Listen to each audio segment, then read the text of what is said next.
Mele Kilikimaka, Merry Christmas, everybody. This is Jason Jones coming to you from Bethlehem, the very place where the second person of the Trinity, our Lord and Savior Jesus Christ, carried in the womb of our Blessed Mother, was birthed. Not too far from me, probably about a mile away from where I am right now in the Bethlehem Bible College studio.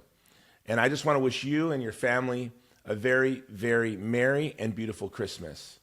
You know, it's special for me to be here because you can think in the book of Acts, when the Holy Spirit descended in Pentecost, it talked about the peoples that were in the upper room. And you heard they were Mede, and they were Greek, and they were Egyptian, and then they were Arab. And these were the people that were there. And the descendants of these peoples that were here at the time of the birth of our Lord and Savior, the Jews, the Greeks, the Egyptians, all of these folks, their descendants are here. And what do we call them? We call them Palestinians. So to spend Christmas with the descendants of those very first families that received the gospel of Jesus Christ is a blessing. And those first Christians took that call very seriously to share the gospel to the ends of the earth. In fact, the Apostle Thomas himself made it all the way to India.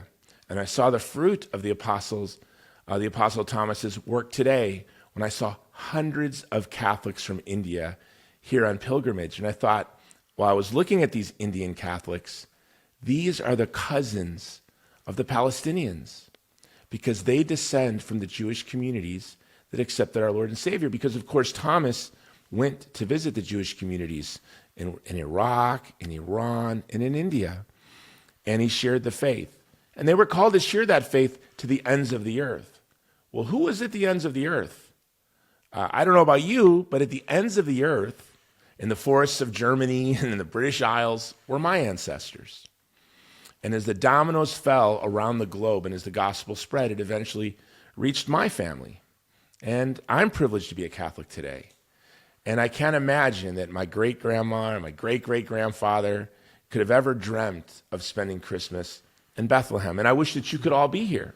And in fact, we plan on doing pilgrimages every Christmas and Easter through our sponsor, the Vulnerable People Project. And I want to let you know the show is being brought to you by the Vulnerable People Project, standing in solidarity with the most vulnerable around the world, from the child in the womb to the Palestinian Catholics at Holy Family Church in Gaza who are cold and hungry this very Christmas.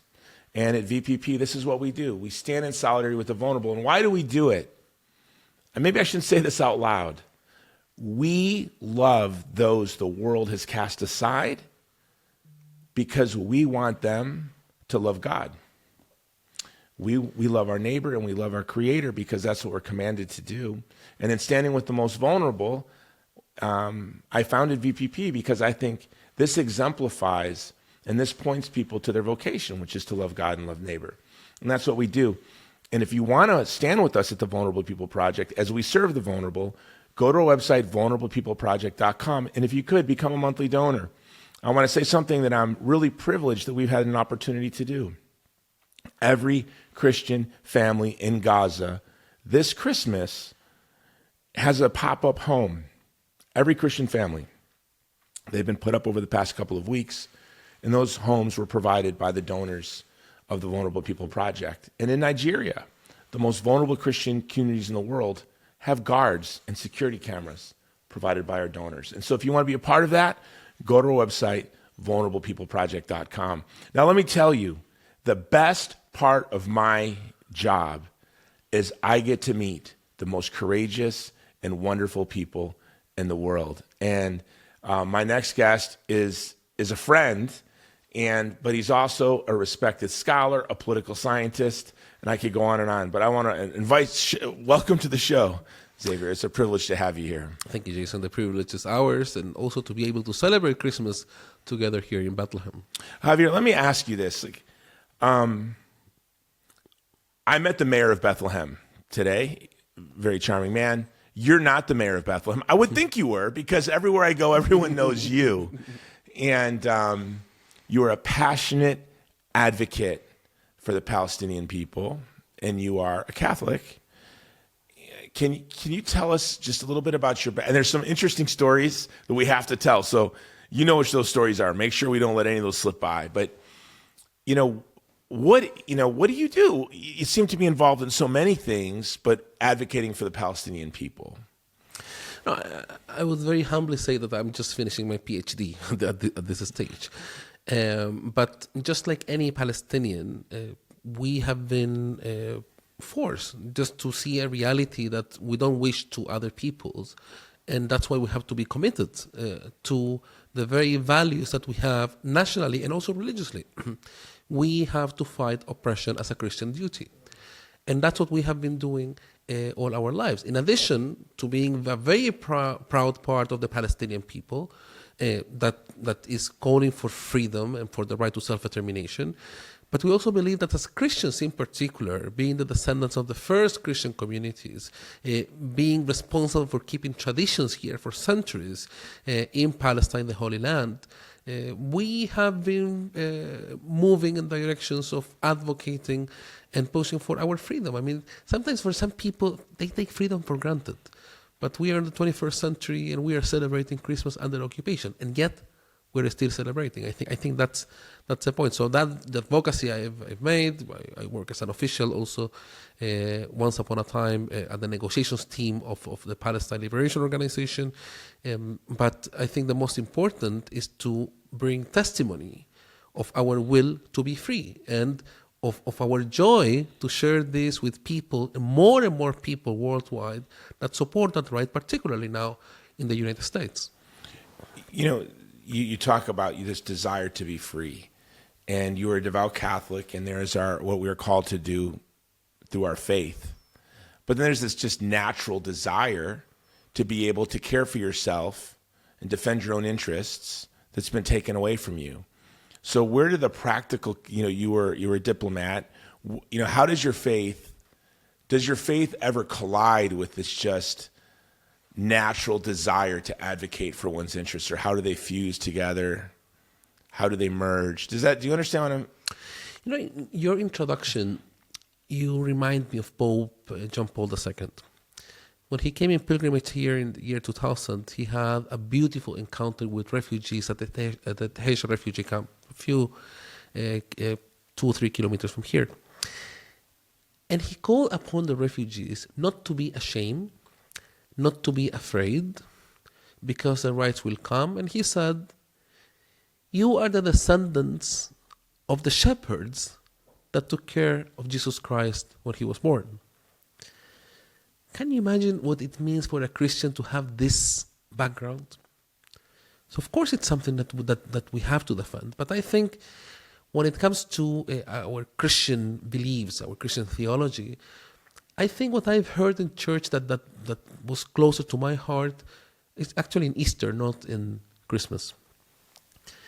You don't get to resurrection, like we say in Arabic, Sabta Nur or Holy Fire Saturday, without going through Good Friday, without going through pain, without going through death.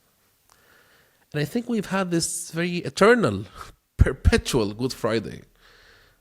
But we are faithful that we are going to get our own resurrection. I think the story of resurrection goes or applies to every aspect of our lives. And I think that story, we have a duty, and we have faith. We're going to get over this 78 years Good Friday. And hopefully we're going to celebrate our own resurrection. Everyone here will be welcome to celebrate that resurrection. I praise God that I have the opportunity to be there.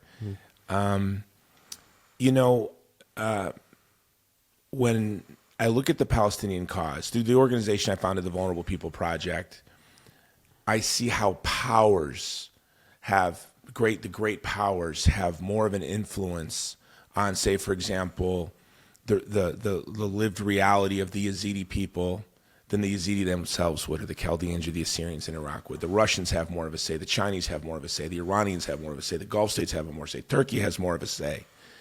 And they sort of trample over these communities. But if I came here from Mars, or if I was an alien and I came to the planet Earth, and I went back and I had to give a report on what was the strangest thing you saw there, I would say, well, can I tell you the weirdest thing about that planet? It's the plight of the Palestinian people. It is so odd. And what do I mean by that? Unlike, like, say, in Iraq, the interests of the people who live there are just ignored and not heard. But with the Palestinian people, sometimes I feel even those of us who advocate for the freedom and justice for Palestinians, intentionally maybe, and thoughtfully, or maybe unintentionally, instrumentalize the Palestinian cause to serve our own interests. And so to be straight, what I want to come from the show is our audience predominantly conservative Christians in America who vote Republican. And I believe that the path to freedom for the Palestinian people runs through my tribe. I think when conservative Christians say enough is enough, we are no longer going to tolerate an apartheid, genocidal regime. We're not going to tolerate the ethnic cleansing of the Palestinian. When this day happens, then I think we're close to freedom for the Palestinian people. So that's one of my goals of our work here and my interviewing you. But this is the strange thing about it. If you go way just back to over 100 years ago, you have the French, you have the British, you have the Russians, you have the Germans, you have the Soviet, of course, the Soviet Union, the United States of America, did I say Great Britain? Obviously, Great Britain. So you have all of the great powers over the past 100 years, in some way or another, instrumentalizing the Palestinians.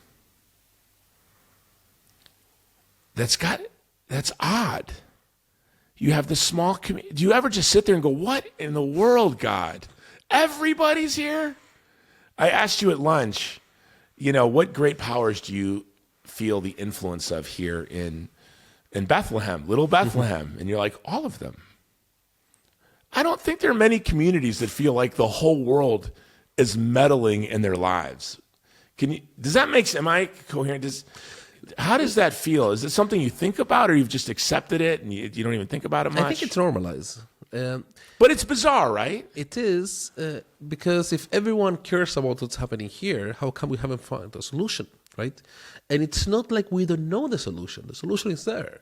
Because there's a lot of suffering around the world, but we're course. indifferent to it. But we all have something to say about the Palestinian issue, but it's not being solved. That's a good point. And we all agree on the importance to solve Palestine. Yeah. We all agree what would happen in the region, for example, if you solve the Palestine issue.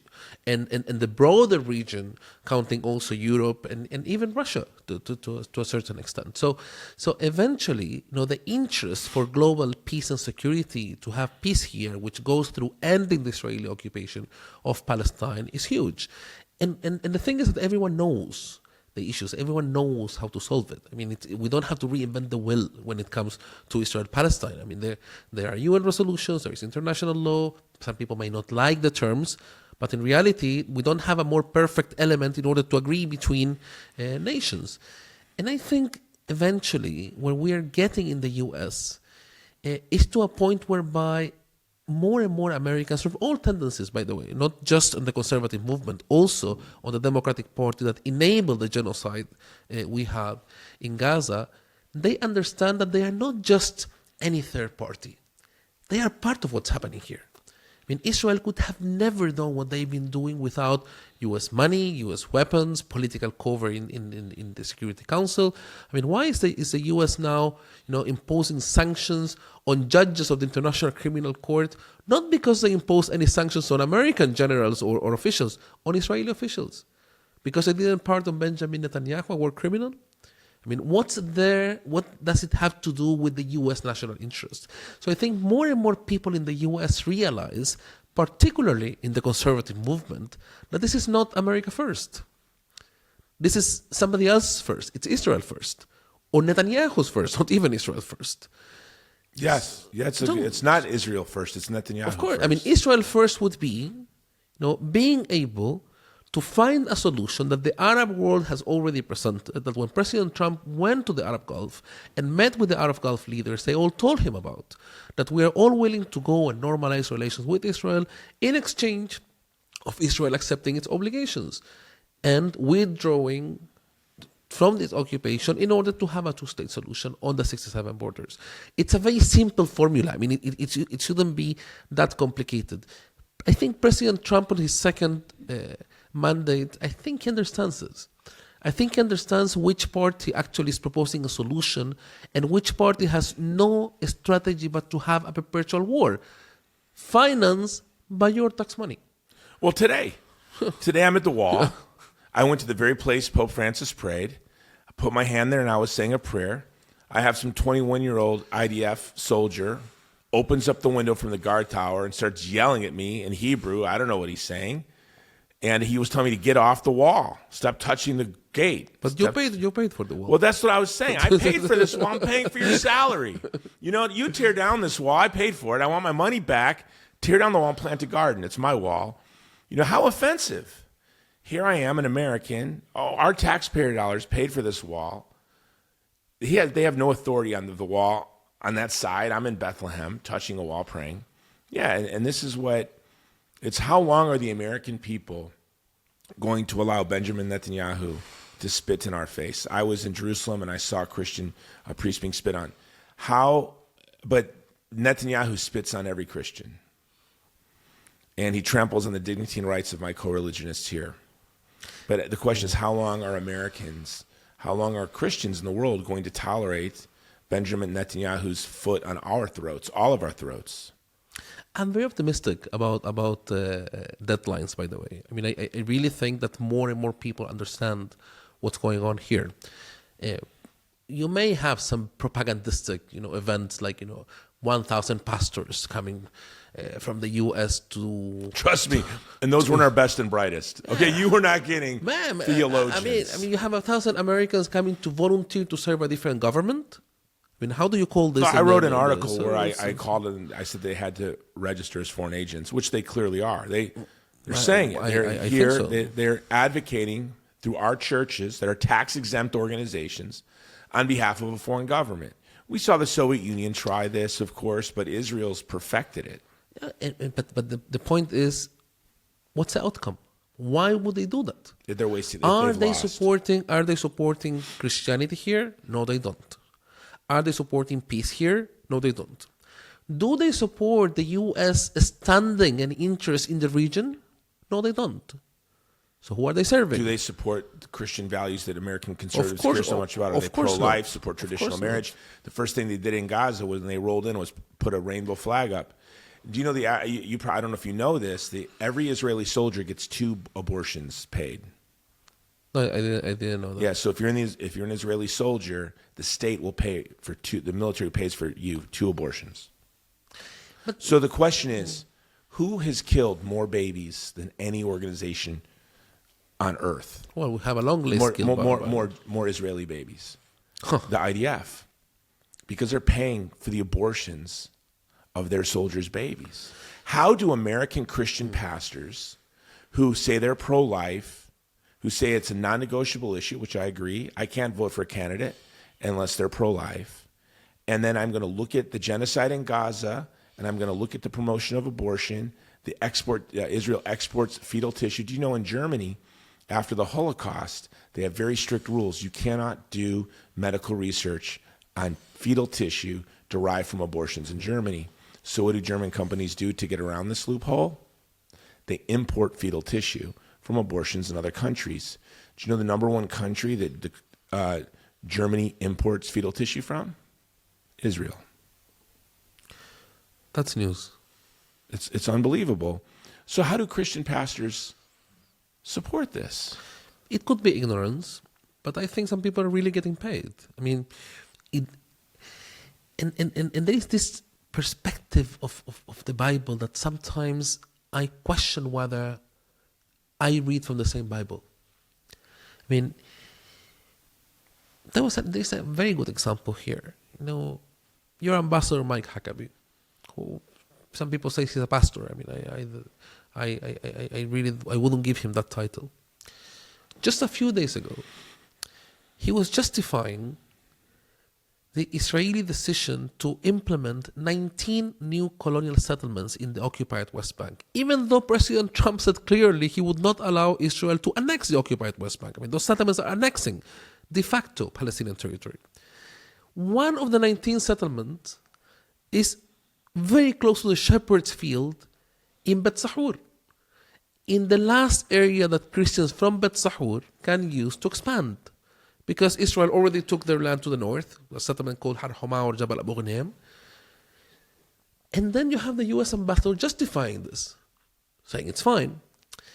And then a couple of days after, he comes to Bethlehem, takes a picture near the Christmas tree at the Nativity Square, and he says, "Oh, Palestinian Christians, you're a treasure." I mean, you realize what you are saying? I mean, you realize that you are justifying, supporting, endorsing the ethnic cleansing of Palestinian Christians and Palestinians in general, and then you come and say, what kind of treasure I am? And unfortunately, it's strange doublethink. You know, and I owe you an apology because when Trump won the election and it was rumored that Huckabee would be the ambassador to Israel, I came and met with you, and I told you I wouldn't be too worried about this. I said, I know Huckabee's on the wrong side. I don't know if you remember. I said, he's on the wrong side of this issue, but I actually know the man, and I believe that he's godly. He has a bad theology, and he's been propagandized. But when he's an ambassador, when he's getting intelligence briefings, when the reality of what is happening here on the ground is made impossible for him to deny, I really believed is a godly, because I was where he is now, not that long ago. And so I thought maybe through he's ignorant, and through the heresy of Christian Zionism, he's looking at the issue through that lens, that as ambassador, he's going to clearly see the truth. It will be unavoidable, and he's going to rise to the occasion. And I was wrong. In fact, he seemed to be more radicalized. And I've seen this in a lot of Christian Zionists where money or power is involved. They go from being kind of, they advocate the Zionist position, but in a kind of a gentle way. But when they realize the error of it, they become brutal. I've seen this with people that are my friends in the media that I'm not even going to say their name out of respect, but it's unavoidable to say Mike Huckabee is someone. I've seen his whole personality change, his whole method of communication change. He insulted the country of Ireland, saying that they were drunk for wanting to boycott settlements. And he said, you all need to sober up. You must have fallen into a vat. As I'm Irish, using this English meme of the Irish being dumb drunks, you have an Anglo-American ambassador to Ireland, to Israel, mocking the Irish in Ireland. He went on to threaten France, that we could invade France. I don't know if you remember that. Yeah. This is all for the interest of it's like, is he the U.S. ambassador to Israel or Israel's ambassador to the United States? Like, I think he's Israel's ambassador to the United States. Or a Christian Zionist ambassador in Israel. But he definitely doesn't represent American values. Or interests. That's the point. I mean, that's something that we've been speaking about as well. I mean, if you look at the region, let's forget all the cartoons that some people make of this region. This is a region that is very close to the U.S. This is a region where every single government wants to be close to the U.S. This is a region where the U.S. has military bases all over here. And when Israel destabilizes the region, it also affects those U.S. interests. Like, for example, when Israel, Benjamin Netanyahu, goes to bomb Qatar, where you have the largest U.S. military base in this region. And Qatar has been playing a tremendous role in coordination with the U.S. So, in conflicts around the region. And not just in Palestine. Not just they played a role in Afghanistan. There is more than one role that they have played. So when you analyze, to the extent that Israel has been going, well, I think it's also a way to understand why there is a response now from an important segment of U.S. society. And I think, what I find very interesting, when you find, influencers in the U.S., someone like Candace Owens, for example, teaming up with Anna Kasparian on the other side. What's the thing that unites both of them? It's not Palestine. It's America first. We don't want to have our country justifying crimes, genocide, apartheid, because we're ethnic culpable. cleansing. Of course. I feel guilty. Of course. If I was from Ecuador, I wouldn't be here right now. Yeah. It's Christmas. I'd be with my family. I'm here because I'm culpable. And you took a step to do something. And I think it's important that it's up to every U.S. citizen to do something. Because once again, I mean, Israel-Palestine is a small, I mean, for the U.S. geographically speaking, it's a very small place. But the influence that this place has for the whole world is tremendous. So if you want to do something for world peace and you really want to pick one place where to start, it's Israel-Palestine. And again, it's not impossible. I would tell President Trump, this is not a conflict of 3,000 years, like he said. I would also tell President Trump, we don't have peace now. What's happening in Gaza is not a ceasefire. Well, this is, I hate to put it this way, but the way these wars are sold in the United States is that the Middle East is always at war, and there are hellholes. And when I talk about my work, because I work a lot in the Middle East, because the United States has been engaged in all sorts of misadventures causing chaos and disaster and ethnic cleansing, tragically of Christians, like in Iraq and Syria, what's striking is that they're all like the most beautiful places I've ever been to in my life. So when people go, what do you do for a living? I go, I go to the most beautiful places in the world at the worst possible time. Because there are beautiful places, and there have been centuries of peace.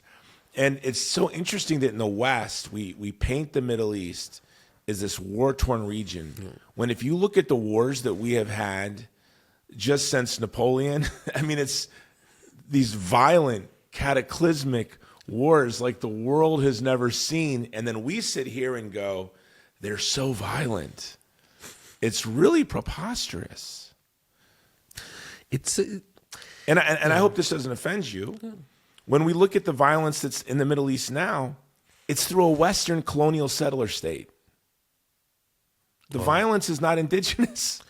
Well, it's been provoked. I mean, whoever thinks that people are born violent is a racist. People are not born violent. There are conditions that affect how people react to the world. Like in some of the attacks that the Palestinian government has, for example, against, like, you are teaching children to hate. No, I study with my nephews, by the way, and I see what they are being taught. No, there is nothing that any other kid in the region would not be. In America, we think your kids wake up every day. They put on green. They put on green bandanas, and then they march, saying "Death to America." This is what we're told and sold. And I have to say, when I came here for the first time, it was just embarrassing for me to realize how propagandized we all have been. And it's sorrowful. And I hope that most Palestinians don't understand the image of Palestinians that has been placed in our mind through military-grade propaganda over decades. Let's set something straight, James. Palestinians don't hate America. Arabs don't hate America. We have the right to hate the policies that have endorsed our dispossession, our ethnic cleansing, and the killings we have been suffering for decades. And that's why we team up with those Americans that believe that their interest, their national interest, is not with the crimes, it's with peace. Eventually, people that don't like the U.S., they don't like their policies. Because if you look around the region, if you go through opinion polls, for example, what's the most important problem people have in the region, destabilization, is Israel. They don't say the U.S. Now, the U.S. has played a very negative role. And I think it's just time for this to go in a different direction. Well, what's been striking, and I saw this in Iraq during the war in Iraq when I was there, what was striking to me is how the Iraqi people, and I asked a prominent imam this once, but the Iraqi people would never blame, they would always actually celebrate the beauty of the American people to me. Of course. And they would differentiate between the government and the people. And I would say, Americans, we don't do this. We definitely do not do this. And I asked him why, and he said, well, we've had such bad governments that have been so abusive. Why would we think that you're responsible for the behavior of your government We're blamed for what our political leaders do. We're not responsible for that. The Americans aren't responsible for the actions of the state, the people, and we understand that. And that's sadly something I think most Americans we don't differentiate between the behavior of the state and the people. But as I've traveled the Middle East, I've seen nothing but love for Americans. I mean, this is the thing about us. My oldest son fought ISIS in Iraq and Syria. I was an infantryman. We will volunteer. I don't know many other countries that will volunteer to go die for other people's freedom. And that's what they were sold. That's what we are sold. We're sold this time and time and time again. And the American people would gladly go do that. When the U.S. withdrew from Afghanistan, the American veteran community mobilized on its own to rescue our allies and their families. Something like, I don't know if the world understands how hard the veteran community worked. And I was a part of that effort to evacuate and save our Afghan allies and their families. I don't think the Russians, when they were leaving Afghanistan, I don't think Russian soldiers there were programs to evacuate and rescue their allies in their war. It's something uniquely American, but we can't deny that our foreign policy has led to the death of over 2 million Arabs in the past 25 years. The ethnic cleansing of the Assyrians, the Chaldeans, the Yazidis, the tragedy in Yemen, Libya, open-air slave markets in Libya. And it's sorrowful because I can tell you as an American, Americans are just like Palestinians or anyone else. What they think about every day is like, my boss is riding me on this report, and then my wife told me that I got to pick my daughter up from school and take her to ballet practice, and my son just broke his arm at soccer, and I have to take him to the ER. You're just living, and I got the barbecue at my brother's house next week. This is what they're thinking. They're not thinking about Yemen or Libya, you know what I mean, or the intricacies of Iran-Afghanistan relations, but yet we're there, and our actions have had seriously negative consequences for the people that live there. There's a time to change. And I think, again, the change may not be top-down, but a lot of people are changing. I mean, that's what we feel. Or let's say that's what we want to see. We want to see a partner in the other side. And again, we are not asking for anything that goes against the interest of anyone that would want to have peace and security worldwide. So eventually all this experience you are sharing on the negative implications of U.S. interventions, particularly in this region, it can also be understood as a way of fixing issues of American diplomacy and American foreign policy. In other words, you have a region that is willing and open for the U.S. It's willing to embrace, the U.S. and Americans, but not as soldiers. Why? We need a much deeper. I mean, I don't know personally, my experience, a single alumni from U.S. universities that hates America. Arabs. I know people all over the region. On the contrary, they love to think of the U.S. and they love to think of their friends and they keep networks with them. Why?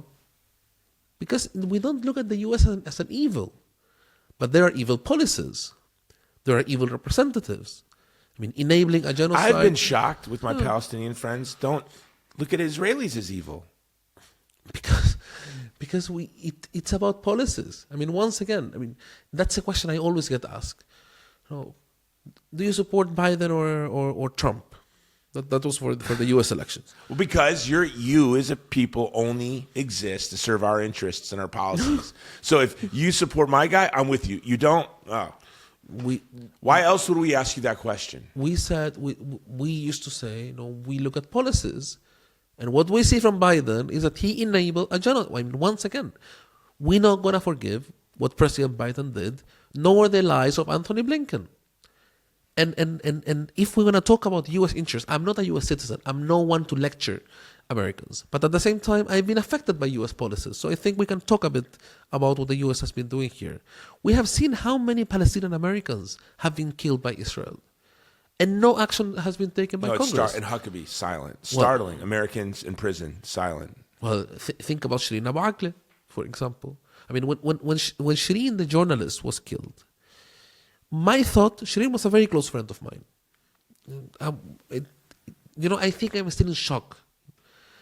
My thought was, Shireen is a journalist, well-known regionally, an American citizen, a Jerusalemite, a Christian, never involved in violence. I mean, she had all the credentials for the U.S. to rally for accountability. When we saw what the Biden administration did, basically allowing Israel just to go away with this crime, what I told my friends was, it's over. Any of us can be killed now. How many journalists have been killed by Israel in Gaza? 300? I mean, I know it's more than journalists that have died in every war since World War I until today. That's a consequence. That's a consequence of what happened. So once again, when people came to ask, do you support Trump or Biden? Well, we want to look at policies. We don't hate. We want to look at policies. And again, I'm not happy with what President Trump is doing here. I think what's happening in Gaza is not the right approach. There are many things we can talk about policy, but we can see a very important and strategic change among the many people around him. His vice president has been very outspoken over the past few weeks about the U.S. interest. Once again, America first. He has advisors that have been speaking around. He has a lot of people within his own supporters, especially younger people, that they don't see Israel as their close ally that they should continue to sacrifice for. And I think we should look at that part, while still being open and considering that we need to have an honest dialogue with the U.S. So when the U.S. prevents Palestinian passport holders, for example, from entering the U.S. This is important, okay, to explain this to us. They made a decision to ban a number of passports from the U.S., including the Palestinian passport. I was talking with some friends. The Palestinian passports are security vetted by Israel. So if your excuse is that the security situation here is not right, then you may want to ban Israeli passports as well. Why only Palestinians? Is it a way to put more pressure on the PA? Clearly. I mean, it has to be that. But you know how many Palestinian Americans have relatives here that they would like to go for a wedding in the U.S.? No, I have to imagine every Palestinian is brokenhearted. Every Palestinian is missing somebody because you can't see your family in Jerusalem, you can't see your family in Chicago. And that's the point. It's a continuation of the policies we're facing here. Just like we're allowing the state of Israel to wall off Palestinians that are U.S. citizens. Well, it's just like when the U.S. closed its consulate in Jerusalem. One of the most historic diplomatic missions the U.S. ever had. From the 19th goes back century, to the early 19th century. Early 19th century, to serve American pilgrims. And it built a U.S.-Palestine relationship before Zionism was created. We had relations before a peace process started. Before the Nakba, before the occupation, before. And then, and why you close it? Because someone, people like David Friedman, thought that we are not worth of having, direct relations with Israel, with the U.S. So they shut the consulate down, and they put us as an office under the U.S. embassy to Israel, moved to Jerusalem illegally, and now we have to deal with Mr. Huckabee. I mean, what's the problem with having a U.S. consulate that has been a matter of state policy? Why wouldn't they reopen the consulate? I mean, we're talking about basic stuff that, once again, they benefit U.S. interest. It has nothing to do with anything else. Because eventually, even if you want to have this mockery of I have an office under the U.S. Embassy, whatever. You have a full team working with Palestinians, right? Okay, this full team, you can call it the U.S. Consulate in Jerusalem. And it's over. You don't have the drama anymore. But there is an ideological thing that some people within the U.S. administration have been supporting, which is just as Israel is denying the Palestinian right to self-determination, just as Israel is saying you don't have the right to self-determination and therefore you work under me, an apartheid regime, then the U.S. says, I shut down the consulate and I do exactly the same. None of this has anything to do with American interest. Again, this is the state of Israel wagging the dog. The tail's wagging the dog. Exactly. Because if this was about U.S. interests, obviously we would have a consulate. Well, you can go and ask U.S. diplomats, for example, how effective they have been outreaching to Palestinians after the consulate was shut down. They will tell you that it's way more difficult now for them to talk to Palestinians.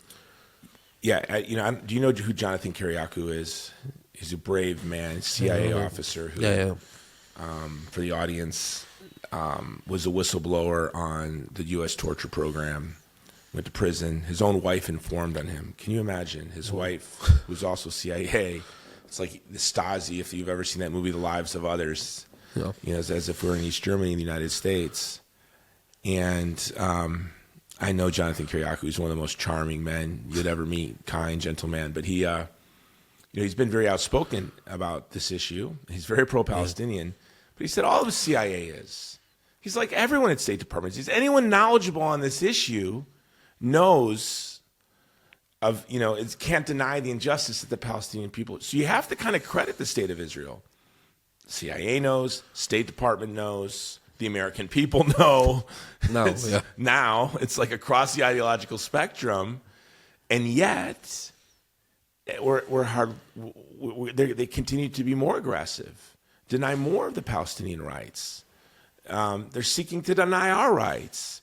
They're saying that if I advocate for the Palestinians, I can be debanked, I can lose my passport. You can burn an American flag, but not an Israeli flag. This is bizarre to me. Like, this is absolutely bizarre.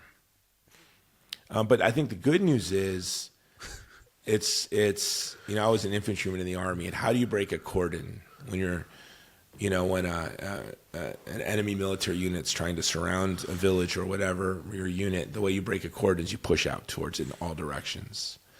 And I do feel like the cordon is about to be broken because you see on the ideological left and the right, in the middle, evangelical youth, Catholics, mainland Protestants, the loudest and clearest voices in the United States for the Palestinian cause are Jewish. I met this guy. He has an Instagram page called Dave Says Stuff. I think that's right. Is that right, Lex? Dave Says Stuff. And he owns a hamburger shop. His dad was an Israeli soldier in the IDF. His brother was in the IDF. They're Israelis. And he is like the most creative and relentless advocate for and sincere, advocate for the Palestinian cause. And I'm a conservative Republican who worked for Pat Buchanan.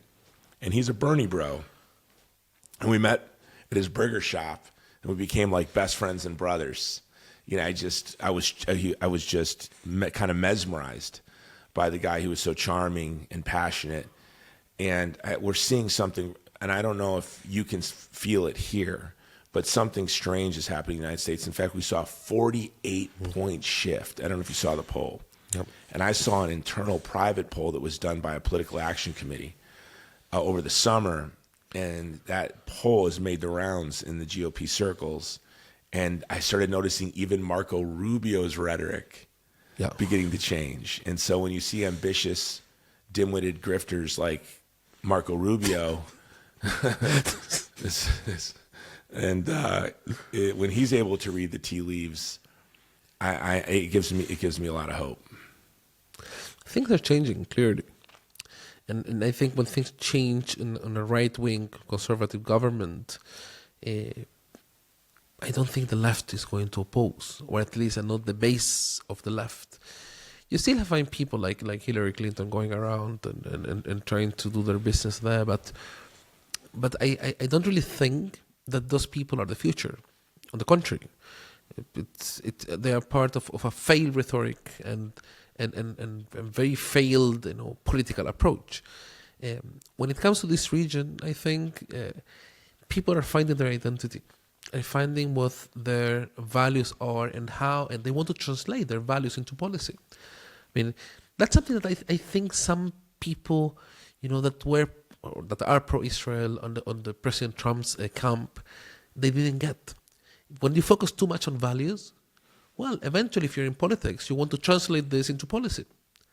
And how your values are being translated into policy here, not through a genocide, not through apartheid, not through erasing the Christian presence in the Holy Land. So eventually, we are witnessing a turning point. I think the turning point started a few years ago, not with President Trump, to be honest with you, because things were just not sustainable. But I think now we are getting perhaps to the end of this turning point. I may be too hopeful, but all the indications we see are unique. We never saw something like this from the U.S. So eventually, a change is coming. Now the problem is that the more the change takes time, more lives we're going to continue losing. That's the sorrow. And so we're trying to be optimistic here. But while we talk, someone is being killed in Gaza, for sure. Yeah. And people are dying of cold, hypothermia. We've had, 16, 17 babies? And it's not because we didn't have a chance to save them, because they could have been saved by the humanitarian aid that's waiting on the borders and Israel is not allowing them to enter. Why? Because they are using humanitarian aid as a bargaining chip for negotiations. Undeniable. But that's a point that the Trump administration accepts now.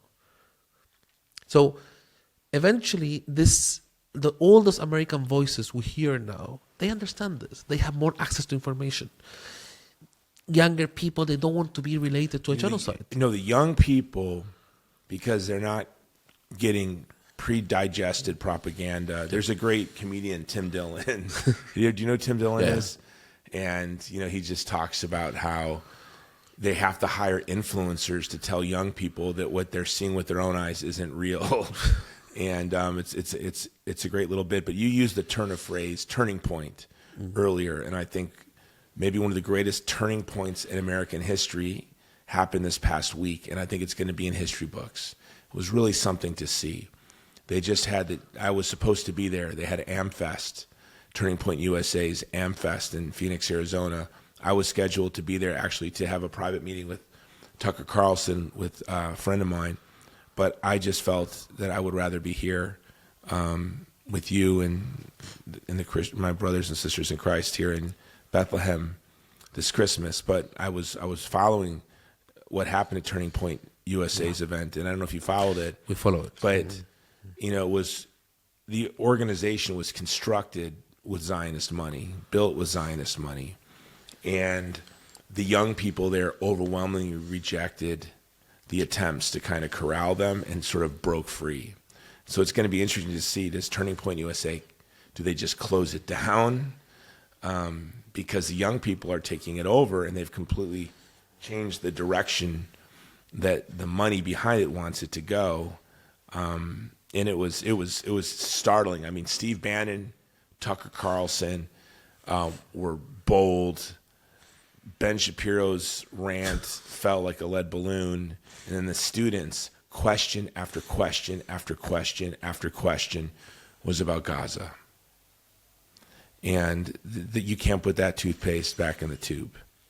Yeah. So it's going to be really. I'm very hopeful, and I'm excited to see what happens in this next election cycle. I think the number one issue in this last election was Gaza. That's why Trump won Michigan and Pennsylvania.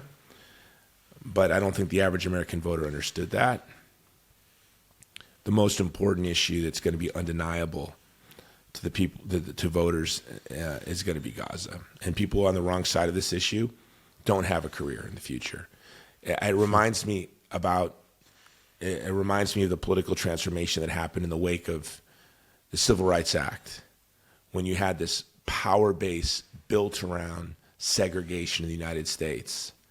And when that shattered, you had one of the most powerful bases, one of the most powerful interest groups in America shattered overnight. It's interesting because we're talking about an apartheid state. And again, we see a 48-point swing in the American electorate, which is really unbelievable. It's again, what we're witnessing, it's extremely important. Now the question is how and when we want to turn them into policy, and I think that's the main question. Can we? I don't want to go much longer. Can you give us? It's a complex issue. I don't understand it. I'm a bit of a dilettante when it comes to the interests of the Palestinian people. But can you give us something that we can do as Americans to advocate for the Palestinian people? What is it that we can do? Well, there are many things that Americans can do. Going from supporting humanitarian aid to Palestinians to holding those who are committing crimes, making use of American soil and money accountable. So let's put it very clear. It makes little sense that some people want to send humanitarian aid to the West Bank or Gaza, and then they allowed organizations like the Jewish National Fund, for example, to bring money from the U.S. for projects in the occupied West Bank or settlements, killing the prospects of a political solution. American 501c3 organization, Yes. tax-exempt organization, is being used to steal land from the first Christian community. Yes, and from all Palestinians. That's a reality. We see it, and I think you've been very close to Ali's Khassiya's family, and I mean that's a Jewish National Fund. I mean it's funded mainly from the U.S., also other places, but mainly from the U.S. I think it's important to advance the calls to have an arms embargo on Israel. You should not be involved with giving weapons to an army that it's committing the crimes it's committing. It goes against U.S. legislation, by the way. I mean, I don't have to lecture you about U.S. law. But I think the most important challenge we have, and I don't like to be abstract, I really like to go into points, but into concrete issues. But now let's be a bit more vague. We have to keep this momentum going. We have to keep talking about Palestine. We have to keep talking about what values we want and what's the outcome that we want to see from this situation. We need to keep moving because policy is changing. We can see it, not as much as we want, but something is changing. When President Trump said, Bibi Netanyahu should understand that Israel cannot fight the world alone, he understood that when you have governments in Europe recognizing Palestine, pushing for sanctions, millions of people worldwide, from London and count any other important capital worldwide, in the US, demonstrating on the streets for Palestine, they're indirectly also demonstrating against US foreign policy. And that's something that President Trump wanted to end when he imposed a ceasefire that Netanyahu has been sabotaging every single day here in Palestine. So we need to keep this momentum going. I think that's the most important thing we can do. And under that item, we can do so many things, including accountability and, of course, supporting the much-needed humanitarian aid we need now for Gaza. Yeah, on that note, and I'll talk about this at the end of the show, we're doing our best to get firewood in. We provided shelter. We can't get in heating fuel, but we're going to get firewood. Now, I feel a little bad because this is a Christmas. I'm going to release this on Christmas Day. It's 2 days before Christmas. And it's a very practical show, very political show. This is Christmas here, Jason. I mean, we cannot avoid reality. No, and this is what I wanted to get to. When most of us think of Bethlehem, it's a cartoon vision of Bethlehem. It's a Christmas special. We forget that the descendants of the people that were here at the time of Christ, which wasn't that long ago. I mean, it was 50 generations ago, I guess. It's 20 lifespans placed end to end. It's not that long ago from us to Christ. And it's not a myth. You're real people with real interests that are really suffering. And our taxpayer dollars have been used to brutalize you. And it's embarrassing to say, and you may disagree with me, but I think the American people are in a better position to fight for the freedom of the Palestinian people than you are. But I don't disagree with you. I mean, the U.S. can change what's going on here. But just let me conclude by saying one thing. we are at the heart of Bethlehem, speaking you and I, surrounded by 22, 23 to be Israeli settlements, surrounded by walls, by military checkpoints, by settlers that are attacking our people on a daily basis, by roads that are built for the exclusive use of Israeli settlers or for their benefit. We are surrounded by 150,000 Israeli settlers from north, south, west, and east. And yet, we are celebrating. And yet, the spirit of Christmas didn't die. We keep it alive. It's our duty. It's a gift we are providing to the world. So come celebrate it with us. But as our Lord Jesus Christ said, it's not just out of bread, right? Yeah. Not just out of bread. Well, I hope everyone comes to Bethlehem. It's sorrowful. Last year when I showed up unannounced at Christmas, I asked Reverend Munther, is there any room for me at the Bible? Is there room at the inn? And he said, there's too much room. There's too much room at the inn. And I met with your mayor today, and I said to the mayor, I hope that in the coming years you have the same problem as the mayor of Bethlehem had 2,000 years ago, which is all the rooms are full. And it's sorrowful. And this is something else that the Zionists have been able to do, that they have been somehow able to keep Christians from coming to Bethlehem on Christmas. I have not seen a lot of pilgrims. The pilgrims I have seen are migrant workers like Indians that work in Israel that are here on tours. I haven't seen any other Americans. We're at 10%. We are this year. We're going to be at 10% of pilgrims that we had before the genocide started. And what was last year? No, last year was much less. It was me. It was Jason Jones. It was Jason. You're like, not that guy. And you know what's the problem? I am from Bethlehem, but I live in Ramallah, which is 30 kilometers from here. When I talk to people at church, you're going to go to Bethlehem or not, people are afraid of coming. People from Ramallah. Why? Because you have military checkpoints in between, you have settlers, people are afraid. But coming, it's an act of resilience. And I think, for American pilgrims to come here, it's much easier, by the way. It's much easier for someone from Chicago, from Washington, from New York. No, that's embarrassing to come here than someone from Ramallah. And let's not talk about Gaza. It's 90 kilometers from here. They cannot make it to celebrate with us here. So if our dear friends in America, they have this privilege, please use it. I mean, look, this is something else we should bring up right now, guys. This is Cardinal Pete Zabala is begging Israel to let Christian children in Gaza who are dying of cancer leave to get treatment, and the state of Israel is saying no. I am ashamed of Catholic men, especially as a Catholic man. American Catholic laity, the bishop conference has been silent. Prominent bishops like Bishop Barron with a massive media platform has been silent. Father Mike Schmitz with the largest podcast in the world has been silent. We have the state of Israel blocking Catholic children from going a few miles to get life-saving Catholic cancer treatment in a Christian hospital. And this is a scandal. As an American, I am embarrassed of us. As a Catholic, I am embarrassed. I am grateful for the leadership of Pope Leo. He's from 2 miles from where I'm from in Chicago. But Pope Leo can't do it. It's the Catholic laity. And in truth, and I say as a Catholic, this audience is probably 50% Catholic, but as a Catholic man, as Christians, the most powerful Christians in the history of the world is an American citizen. And I can go from checkpoint to checkpoint, and I have zero fear. I dare them to, as an American blonde-haired, blue-eyed man without a Palestinian last name, touch me.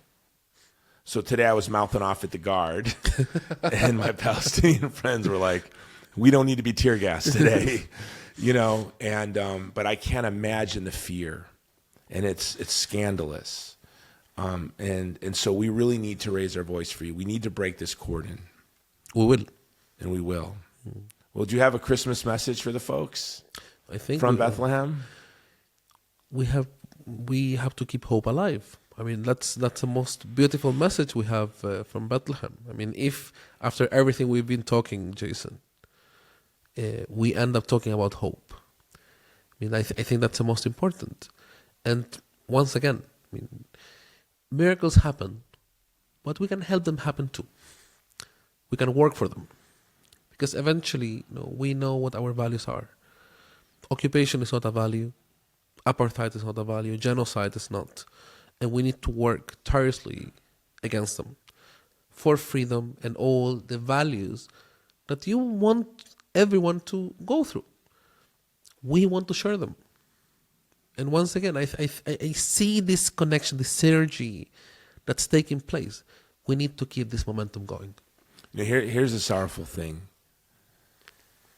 And I think I said this to you before, Javier, that I think the Palestinians will save the world. But the only question is, will the world save the Palestinians? I think that the genocide in Gaza has really touched the heart of people from Beijing to Boston.